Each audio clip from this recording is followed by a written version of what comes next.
Hello students, welcome to GRD classes. तो आज का लेक्चर रहेगा हमारा मैकेनिकल प्रॉपर्टीज ऑफ सॉलिड से। जैसा कि मैंने लास्ट क्लास में बताया था, इलास्टिक बॉडी और प्लास्टिक बॉडी में क्या डिफरेंस होता है। आज का टॉपिक रहेगा, पहले स्टार्ट करेंगे हम यहाँ से स्ट्रेस से। स्ट्रेस क्या होता है? आप सभी बच्चों को पता है कि पढ़ाई का एक बहुत बड़ा स्ट्रेस है बच्चों के माइंड में, लेकिन ये वो वाला स्ट्रेस नहीं है। ठीक है। तो अगर आप किसी बॉडी पर डिफॉर्मिंग फोर्स देते हैं, जैसा लास्ट क्लास में आपको बताया था कि जो डिफॉर्मिंग फोर्स होती है वो ही अप्लाइड फोर्स होती है। तो जो अगर वो अप्लाइड फोर्स अगर आप किसी बॉडी पर देंगे, अप्लाइड फोर्स के देने पे बॉडी अगर रीस्टोर कर रही है, तो इट मीन्स उसके अंदर कुछ इंटरनल फोर्स होगी जिसके कारण बॉडी ने रीस्टोर किया होगा। ठीक है ना। तो ये जो इंटरनल फोर्स होगी किसी बॉडी के अंदर, जब आप किसी बॉडी को डिफॉर्मिंग फोर्स दे रहे हैं और बॉडी अंदर से एक फोर्स लगा के दोबारा उसी शेप में आना चाह रही है, तो ऐसी जगह पर स्ट्रेस लगता है। तो कहता है कि the internal restoring force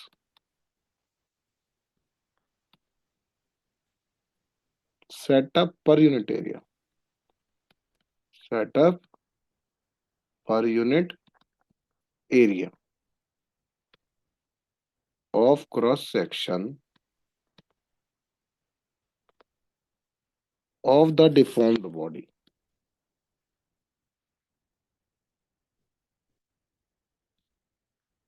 is called stress. I hope definition clear होती है। अब स्ट्रेस बेसिकली है क्या? फोर्स अपॉन एरिया ही तो है। तो हम इसको लिख सकते हैं, that is called deforming force, और you can see applied force per unit area. ठीक है। अब which is equals to force upon area की बराबर। ओके। तो अगर ये फोर्स अपॉन एरिया हो जाता है तो यहाँ पर इसकी एक एसआई यूनिट भी बन जाती है। तो एसआई यूनिट जो रहेगी ऑफ स्ट्रेस, वो रहेगी न्यूटन फोर्स के लिए, एरिया के लिए मीटर स्क्वायर, बट ये डिनोमिनेटर में है तो ऊपर आके पर मीटर स्क्वायर बन जाएगा। इसकी सीजीएस यूनिट भी होती है। तो सीजीएस यूनिट ऑफ स्ट्रेस जो रहेगा, दैट इज न्यूटन का बन जाता है डाइन, और मीटर का बन जाएगा बच्चों सेंटीमीटर। क्लियर? तो ये हो गया मेरा यूनिट वाला पार्ट। अब जो हमारे पास नेक्स्ट है, दैट इज डायमेंशनल फॉर्मूला। ये बेसिक नॉलेज है हर एक टॉपिक की। तो डायमेंशनल फॉर्मूला, काफी स्कूलों में डायमेंशनल फॉर्मूला वाला चैप्टर कट कर दिया जाता है, लेकिन मैं तो सबसे पहले डायमेंशनल फॉर्मूला इसलिए सिखाता हूँ क्योंकि हर एक चैप्टर में इसका, हर एक जो जो भी फिजिकल क्वांटिटी है हर एक चैप्टर में दे रखा है कि डायमेंशनल फॉर्मूला दिया होता है। तो बच्चों यहाँ पे M L-1 T-2 जो होता है वो स्ट्रेस का डायमेंशनल फॉर्मूला है।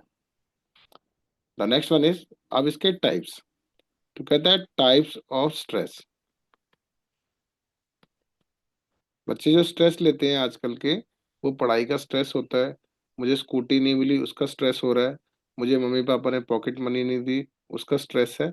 बट ये वाला स्ट्रेस जो है ये किसी बॉडी पर अप्लाई करना है हमें, जो डिफॉर्मिंग फोर्स देंगे उसके अकॉर्डिंग। तो जो पहला है that is called tensile stress.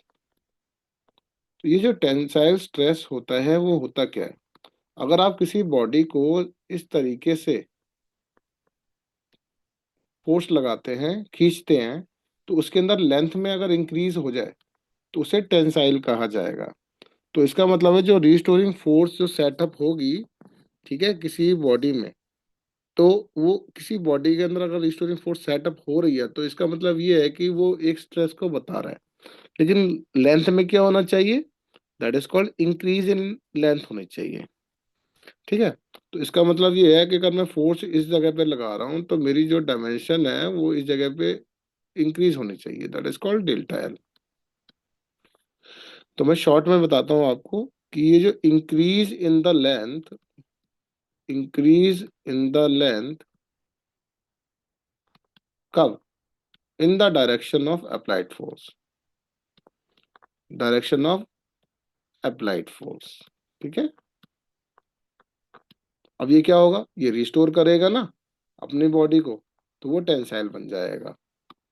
दूसरा, दैट इज कंप्रेशनल स्ट्रेस।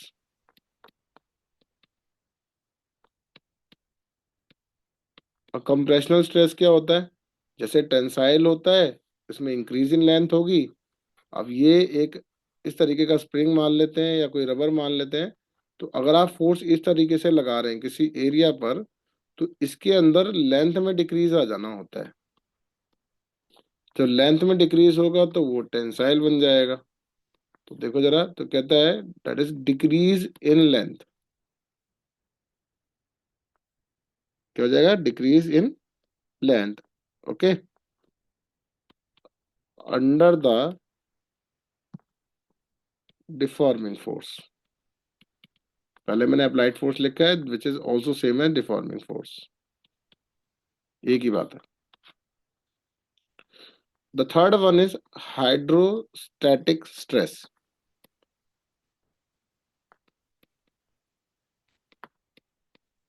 जो हाइड्रोस्टैटिक स्ट्रेस होता है वो हाइड्रोलिक मशीन्स जैसा होता है। जब आप किसी बॉडी को क्रश करना चाह रहे हैं, तो क्रश करना चाह रहे हैं तो इस तरीके का एक हाइड्रोलिक मशीन होती है जिसमें हम उस बॉडी को रख देते हैं और वो उसको एक डेफिनेट वॉल्यूम के अकॉर्डिंग शेप दे देती है। ठीक है, तो ये जो फोर्स होती है ये ऑल डायरेक्शन से लगती है। मतलब आपके पास कुछ इस तरीके की एक बॉडी थी, जब आपने इस तरीके से यहाँ पर फोर्स लगाई, ओके, वो ऐसी फोर्स लगाने से क्या हुआ होगा, अब इसकी चारों तरफ से इस तरीके की फोर्स लगी कि इसका साइज जो है वो डिक्रीज हो गया। साइज डिक्रीज हो गया ना, तो ये ऑल यूनिफॉर्म मतलब ऑल डायरेक्शन से यूनिफॉर्म फोर्स लगी है, तो जिसके कारण इसका साइज डिक्रीज हो जाता है, बट शेप जो है हमने वैसी की वैसी रखी है जैसे पहले थी। अगर स्फेयर था तो स्फेयर की शेप रखी, बट साइज में क्या हो जाएगा, डिक्रीज हो जाना।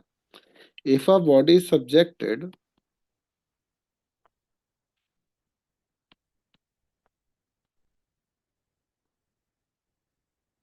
टू अ यूनिफॉर्म फोर्स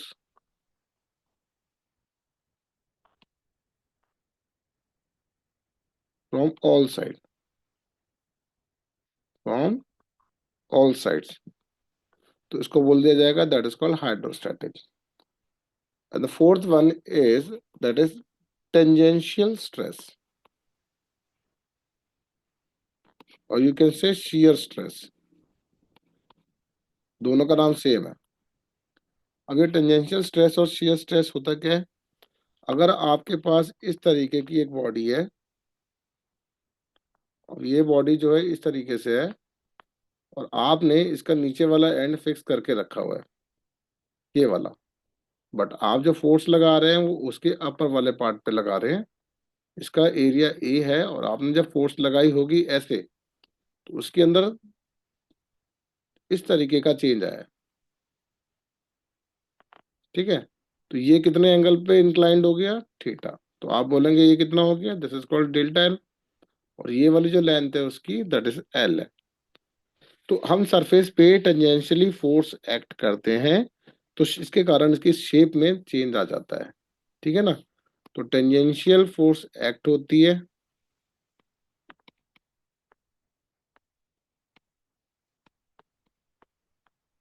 और दूसरा है चेंज इन शेप हो जाना at some angle that is called theta. समझ में आया चारों तरीके का स्ट्रेस। अब इसके बाद है next topic that is strain. बहुत ही छोटा चैप्टर है ये, तो रिक्वेस्ट है बच्चों से एक एक टॉपिक को जिन जैसे भी आप नोट्स बनाते हैं, अगर आप पेन पेंसिल लेकर बैठे हुए हैं तो आप इस तरीके से नोट्स बना सकते हैं।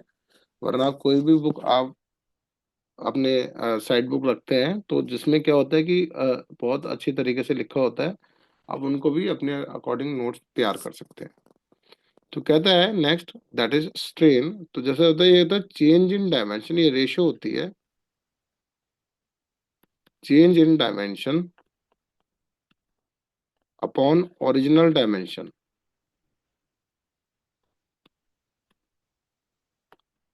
इसी चीज को कॉन्फ़िगरेशन भी कहा जाता है, तो डायमेंशन को कॉन्फ़िगरेशन भी कह देते हैं। ठीक है, तो ये रेशो होती है बच्चों that is called change in dimension by original dimension की। अब इसमें इसके टाइप्स हैं, स्ट्रेन के, तो मैं इसमें ही शॉर्ट में बता देता हूँ आपको। एक होता है लॉन्गिट्यूडिनल स्ट्रेन,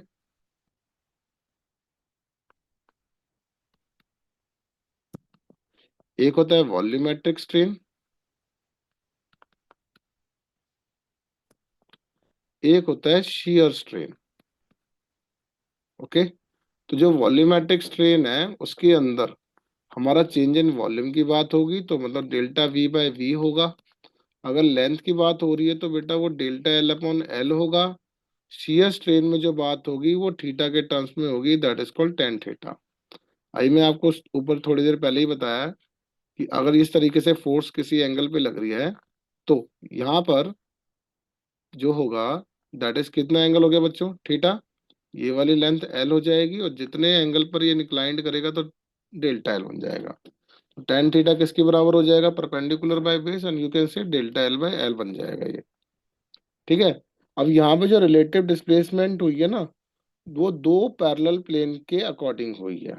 तो एक एक साइड नहीं हो रहा, ये 3D व्यू है, ये इस तरीके की फिगर है। ठीक है ना, तो ये इस तरीके को बनाता है। ठीक है। तो ये था हमारा शियर स्ट्रेन, वॉल्यूमेट्रिक स्ट्रेन और लॉन्गिट्यूडिनल स्ट्रेन। इसकी कोई यूनिट नहीं होती, क्योंकि लेंथ अपॉन लेंथ भी कट हो जाएगा और वॉल्यूम अपॉन वॉल्यूम भी कट हो जाएगा, तो यूनिट लेस है और डायमेंशन लेस है। क्लियर हुआ।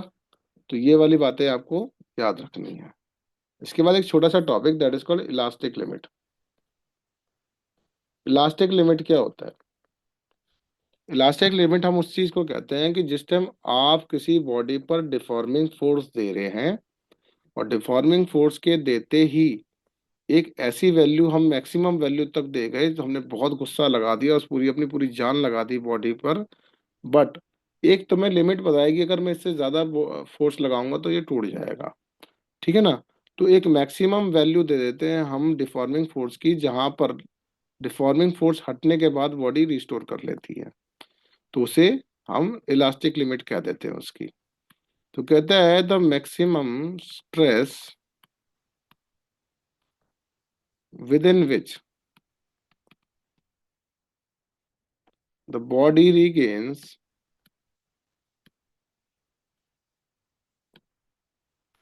its original size and shape after the removal of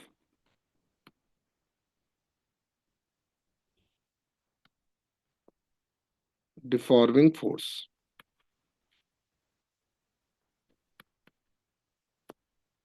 is called elastic limit। ठीक है। तो ये डिफाइन पेपर में पूछी जाती है, तो रिक्वेस्ट है इस वाले टॉपिक को ढंग से कर लेना।